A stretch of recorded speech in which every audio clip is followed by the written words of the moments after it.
अघोर पंथ हिंदू धर्म का एक संप्रदाय है।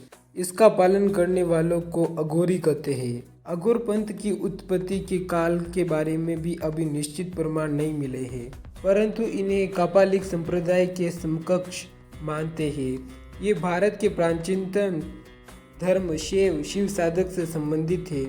अघोरियों को इस पृथ्वी पर भगवान शिव का जीवित रूप भी माना जाता है। शिव जी के 5 रूपों में से एक रूप अघोर रूप है। अघोरी हमेशा से लोगों की जिज्ञासा का विषय रहे हैं। अघोरियों का जीवन जितना कठिन है उतना ही रहस्यमय भी है। अघोरियों की साधना विधि सबसे ज़्यादा रहस्यमय है।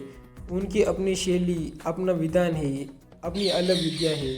अघोरी उसे कहते हैं जो घोर नहीं हो, यानी बहुत सरल और सहज हो, जिसके मन में कभी भेदभाव नहीं हो। अघोरी हर चीज़ में समान भाव रखते हैं। वे सड़ते जीव के मांस को भी उतना ही स्वाद लेकर खाते हैं जितना स्वादिष्ट पकवानों को स्वाद लेकर खाया जाता है। अघोरियों की दुनिया नहीं, उनकी हर बात निराली है। वे जिस पर प्रसन्न हो जाए उसे सब कुछ दे देते हैं। अघोरियों की कई बातें ऐसी हैं जो सुनकर आप दांतों तले अंगुली दबा लेंगे। हम आपको अघोरियों की दुनिया की कुछ ऐसी ही बातें बता रहे हैं जिनको सुनने पर आपको एहसास होगा कि वे कितने कठिन साधना करते हैं। साथ ही उन शमशानों के बारे में भी आज आपको बताएंगे जहां अघोरी मुख्य रूप से अपनी साधना करते हैं। जानिए अघोरियों के बारे में रोचक बातें। नंबर 1, अघोरी मूलतः 3 तरह की साधनाएं करते हैं: शिव साधना, शव साधना और शमशान साधना। शिव साधना में शव के ऊपर पैर रखकर खड़े रहकर साधना की जाती है। बाकी तरीके शव साधना की तरह होते हैं। इस साधना का मूल शिव की छाती पर पार्वती द्वारा रखा हुआ पैर है। ऐसी साधनाओं में मुर्दे को प्रसाद के रूप में मांस और मदिरा चढ़ाई जाती है। शव और शिव साधना के अतिरिक्त तीसरी साधना होती है शमशान साधना, जिसमें आम परिवारजनों को भी शामिल किया जा सकता है। इस साधना में मुर्दे की जगह शव पीठ, जिस स्थान पर शव का दाह संस्कार किया जाता है, की पूजा की जाती है। उस पर गंगा जल चढ़ाया जाता है या प्रसाद के रूप में भी मांस मदिरा की जगह मावा चढ़ाया जाता है। अघोरी शव साधना के लिए शव कहाँ से लाते हैं? हिंदू धर्म में आज भी किसी 5 साल से कम उम्र के बच्चे, सांप काटने से मरे हुए लोगों, आत्महत्या किए लोगों का शव जलाया नहीं जाता, बल्कि दफनाया या गंगा में प्रवाहित कर दिया जाता है।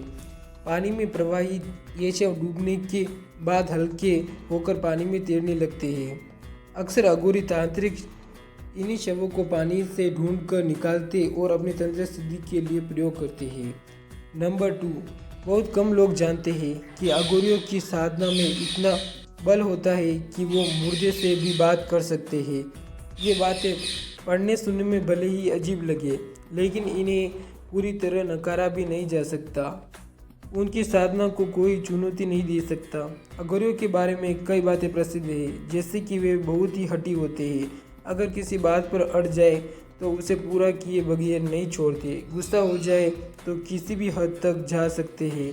अधिकतर अघोरियों की आंखें लाल होती है, जैसे वह बहुत गुस्सा हो, लेकिन उनका मन उतना ही शांत भी होता है। काले वस्त्रों में लिपटे अघोरी गले में धातु की बनी नरमुंड की माला बांधते हैं। नंबर 3, अघोरी अक्सर शमशानों में ही अपनी कुटिया बनाते हैं, जहाँ एक छोटी सी धुनी जलती रहती है। जानवरों में वो सिर्फ कुत्ते पालना पसंद करते हैं। उनके साथ उनके शिष्य रहते हैं जो उनकी सेवा करते हैं। अघोरी अपनी बात के बहुत पक्के होते हैं। वे अगर किसी से कोई बात कह दे तो उसे पूरा करते हैं। नंबर 4, अघोरी गाय का मांस छोड़कर बाकी सभी जीव को खाते हैं।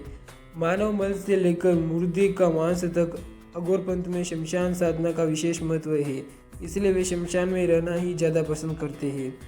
शमशान में साधना करना शीघ्र ही फलदायक होता है। शमशान में साधारण मानव जाति ही नहीं, इसलिए साधना में विघ्न पड़ने का कोई प्रश्न ही नहीं उठता। उनके मन से अच्छे बुरे का भाव निकल जाता है, इसलिए वे प्यास लगने पर खुद का मूत्र भी पी लेते हैं। नंबर 5, अघोरी अमूमन आम दुनिया से कटे हुए होते हैं। वे अपने आप में मस्त रहने वाले, अधिकांश समय दिन में सोने और रात को शमशान में साधना करने वाले होते हैं। वे आम लोगों से कोई संपर्क नहीं रखते, ना ही ज़्यादा बातें करते हैं। वे अधिकांश समय अपना सिद्ध मंत्र ही जाप करते रहते हैं। नंबर 6, आज भी ऐसे अघोरी और तंत्र साधक हैं जो पराशक्तियों को अपने वश में कर सकते हैं। ये साधनाएं शमशान में होती है और दुनिया में सिर्फ 4 शमशान घाट ही ऐसे हैं जहाँ तंत्र क्रियाओं का परिणाम बहुत जल्दी मिलता है। ये है तारापीठ का शमशान पश्चिम बंगाल, कामाख्या पीठ असम, काशमशान त्रयंबकेश्वर नासिक और उज्जैन मध्य प्रदेश का शमशान। तारापीठ, यह मंदिर पश्चिम बंगाल के वीरभूमि जिले में एक छोटा शहर है। यह तारा देवी का मंदिर है। इस मंदिर में मां काली का एक रूप तारा की प्रतिमा स्थापित है। रामपुर हाट से तारापीठ की दूरी लगभग 6 किलोमीटर है। पौराणिक मान्यताओं के अनुसार यहाँ पर देवी सती के नेत्र गिरे थे, इसलिए इस स्थान को नयन तारा भी कहा जाता है। तारापीठ मंदिर का प्रांगण शमशान घाट के निकट स्थित है। इसे महाशमशान घाट के नाम से भी जाना जाता है। इस महाशमशान घाट में जलने वाली चिता की अग्नि कभी बुझती नहीं है। यहाँ आने पर लोगों की किसी प्रकार का भय नहीं लगता है। मंदिर के चारों ओर द्वारका नदी बहती है। इस शमशान में दूर दूर से साधक साधनाएं करने आते हैं। कामाख्या पीठ, असम की राजधानी दिसपुर के पास गुवाहाटी से 8 किलोमीटर दूर कामाख्या मंदिर है। यह मंदिर एक पहाड़ी पर बना है। वह इसका तांत्रिक महत्व है। प्राचीन काल से सतयुगीन तीर्थ कामाख्या वर्तमान में तंत्र सिद्धि का सर्वोच्च स्थल है। पूर्वोत्तर के मुख्य द्वार कहे जाने वाले असम राज्य की राजधानी दिसपुर से 6 किलोमीटर की दूरी पर स्थित नीलांचल अथवा नीलशैल पर्वतमालाओं पर स्थित मां भगवती कामाख्या का सिद्ध शक्तिपीठ सती के 51 शक्तिपीठों में सर्वोच्च स्थान रखता है। यही भगवती की महामुद्रा योनि कुंड स्थित है। इस स्थान तांत्रिकों के लिए स्वर्ग के समान है। यह स्थित शमशान में भारत के विभिन्न स्थानों से तांत्रिक तंत्र सिद्धि प्राप्त करने आते हैं। नासिक त्र्यंबकेश्वर ज्योतिर्लिंग मंदिर महाराष्ट्र के नासिक जिले में है।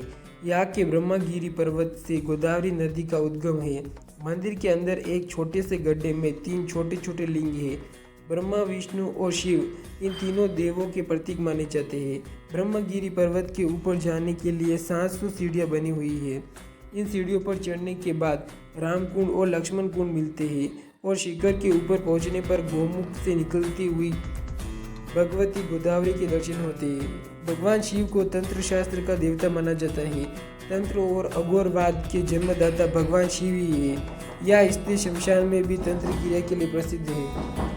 उज्जैन महाकालेश्वर मंदिर 12 ज्योतिर्लिंगों में से एक है। यह मध्य प्रदेश के उज्जैन जिले में है। स्वयंभू, भव्य और दक्षिणमुखी होने के कारण महाकालेश्वर महादेव के अत्यंत पुण्यदायी माना जाता है। इस कारण तंत्र शास्त्र में भी शिव के इस शहर को बहुत जल्दी फल देने वाला माना गया है। यहाँ के शमशान में दूर दूर से साधक तंत्र क्रिया करने आते हैं। तो बोलो जय शिव।